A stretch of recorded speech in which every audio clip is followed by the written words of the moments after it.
L'Ecclésiaste, chapitre 12. Jeune homme, réjouis-toi dans ta jeunesse, livre ton cœur à la joie pendant les jours de ta jeunesse. Marche dans les voies de ton cœur et selon les regards de tes yeux. Mais sache que pour tout cela, Dieu t'appellera en jugement. Bannis de ton cœur le chagrin et éloigne le mal de ton corps, car la jeunesse et l'aurore sont vanité. Mais souviens-toi de ton Créateur pendant les jours de ta jeunesse, avant que les jours mauvais arrivent et que les années s'approchent, où tu diras « Je n'y prends point de plaisir ». Avant que s'obscurcisse le soleil et la lumière, la lune et les étoiles, et que les nuages reviennent après la pluie, temps où les gardiens de la maison tremblent, où les hommes forts se courbent, où celles qui moulent s'arrêtent parce qu'elles sont diminuées, où ceux qui regardent par les fenêtres sont obscurcis, où les deux battants de la porte se ferment sur la rue, quand s'abaisse le bruit de la meule, où l'on se lève au chant de l'oiseau, où s'affaiblissent toutes les filles du champ, où l'on redoute ce qui est élevé, où l'on a des terreurs en chemin, où l'amandier fleurit, où la sauterelle devient pesante, et où la capre n'a plus d'effet, car l'homme s'en va vers sa demeure éternelle, et les pleurs parcourent les rues. Avant que le cordon d'argent se détache, que le vase d'or se brise, que le seau se rompe sur la source, et que la roue se casse sur la citerne.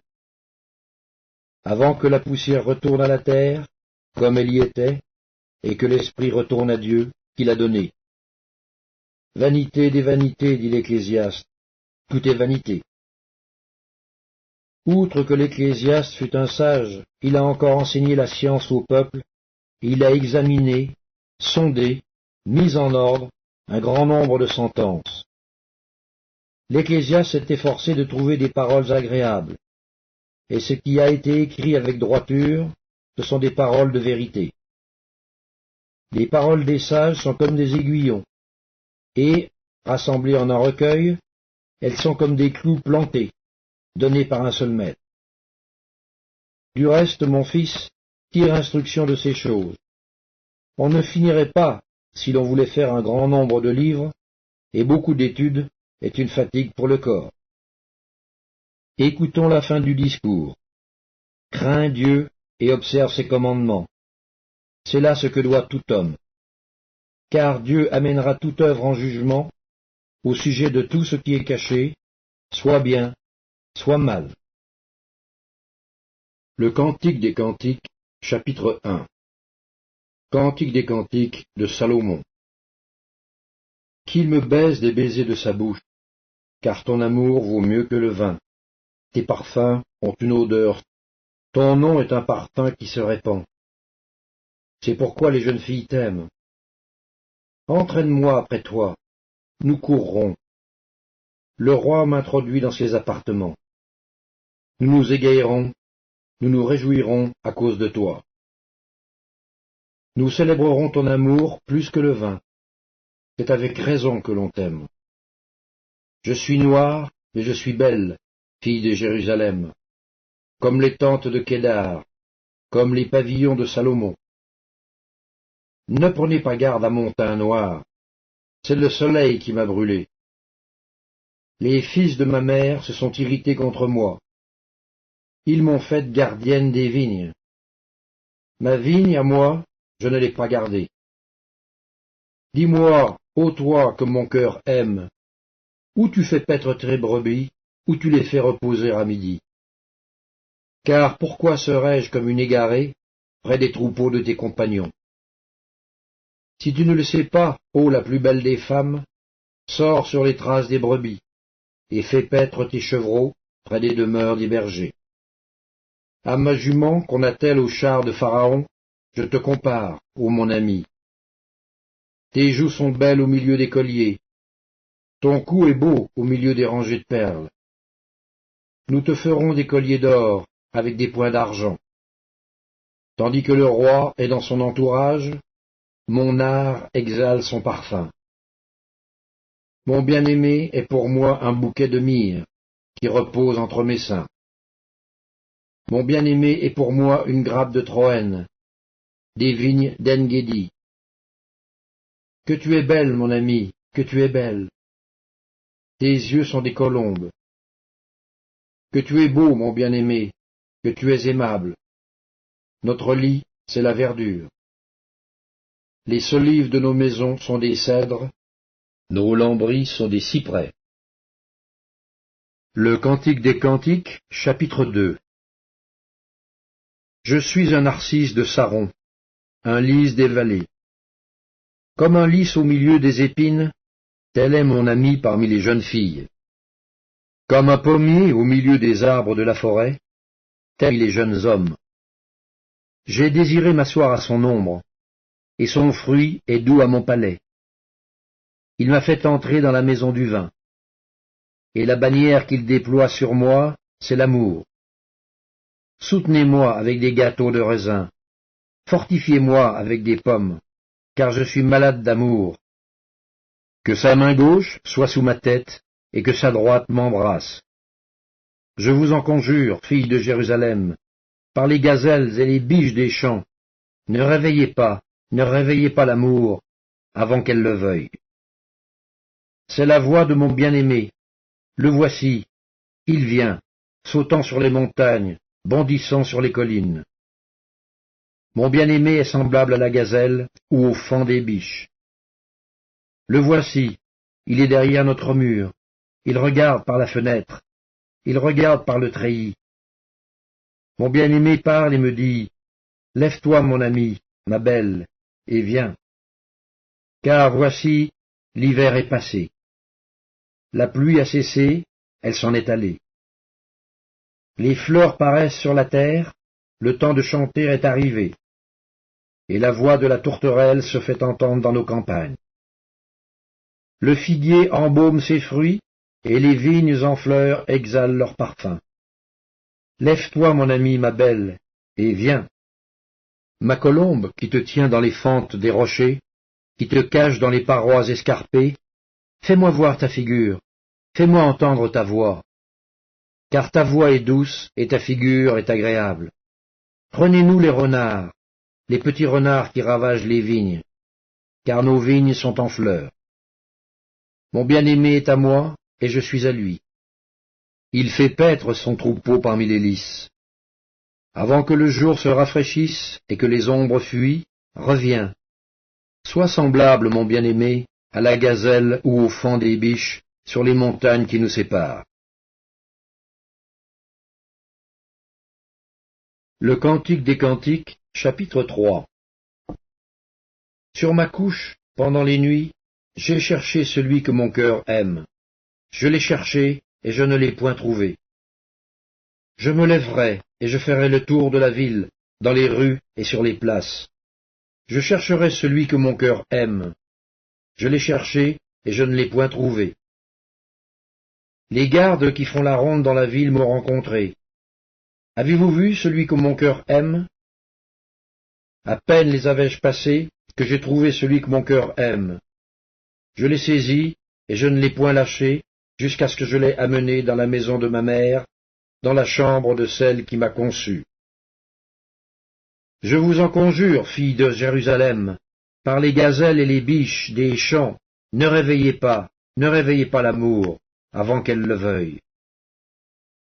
Qui est celle qui monte du désert, comme des colonnes de fumée, au milieu des vapeurs de myrrhe et d'encens, et de tous les aromates des marchands? Voici la litière de Salomon, et autour d'elle 60 vaillants hommes, des plus vaillants d'Israël. Tous sont armés de l'épée, sont exercés au combat. Chacun porte l'épée sur sa hanche, en vue des alarmes nocturnes. Le roi Salomon s'est fait une litière de bois du. Il en a fait les colonnes d'argent, d'or, le siège de pourpre.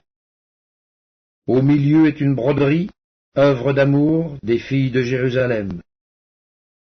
Sortez, filles de Sion, regardez le roi Salomon, avec la couronne dont sa mère l'a couronné le jour de ses fiançailles, le jour de la joie de son cœur. Le Cantique des Cantiques, chapitre 4. Que tu es belle, mon ami, que tu es belle. Tes yeux sont des colombes derrière ton voile.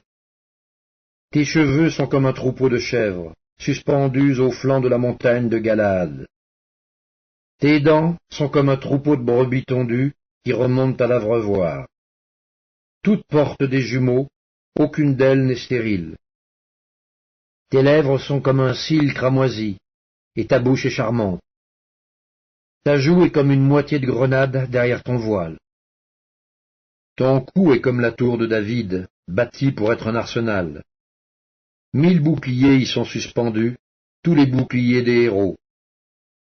Tes deux seins sont comme deux faons, comme les jumeaux d'une gazelle qui pèsent au milieu des lys.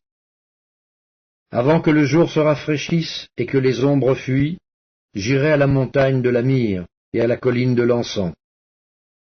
Tu es toute belle, mon ami, et il n'y a point en toi de défaut. Viens avec moi du Liban, ma fiancée, viens avec moi du Liban. Regarde du sommet de l'Amana, du sommet de Sénir et de l'Hermon, des tanières des lions, des montagnes des léopards. Tu me ravis le cœur, ma sœur, ma fiancée. Tu me ravis le cœur par l'un de tes regards, par l'un des colliers de ton cou. Que de charme dans ton amour, ma sœur, ma fiancée. Comme ton amour vaut mieux que le vin, et combien tes parfums sont plus suaves que tous les aromates. Tes lèvres distillent le miel, ma fiancée. Il y a sous ta langue du miel et du lait, et l'odeur de tes vêtements est comme l'odeur du Liban. Tu es un jardin fermé, ma sœur, ma fiancée, une source fermée, une fontaine scellée. Tes jets forment un jardin où sont des grenadiers, avec les fruits les plus excellents, les troènes avec le nard. Le nard et le safran, le roseau aromatique et le cinnamome, avec tous les arbres qui donnent l'encens. La myrrhe et l'aloès, avec tous les principaux aromates. Une fontaine des jardins, une source d'eau vive, des ruisseaux du Liban. Lève-toi, Aquilon, viens, autant, soufflez sur mon jardin, et que les parfums s'en exhalent.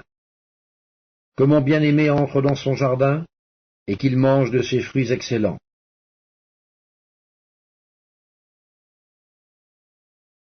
Le Cantique des Cantiques, chapitre 5. J'entre dans mon jardin, ma sœur, ma fiancée. Je cueille ma myrrhe avec mes aromates. Je mange mon rayon de miel avec mon miel. Je bois mon vin avec mon lait. Mangez, amis, buvez, enivrez-vous d'amour. J'étais endormi, mais mon cœur veillait.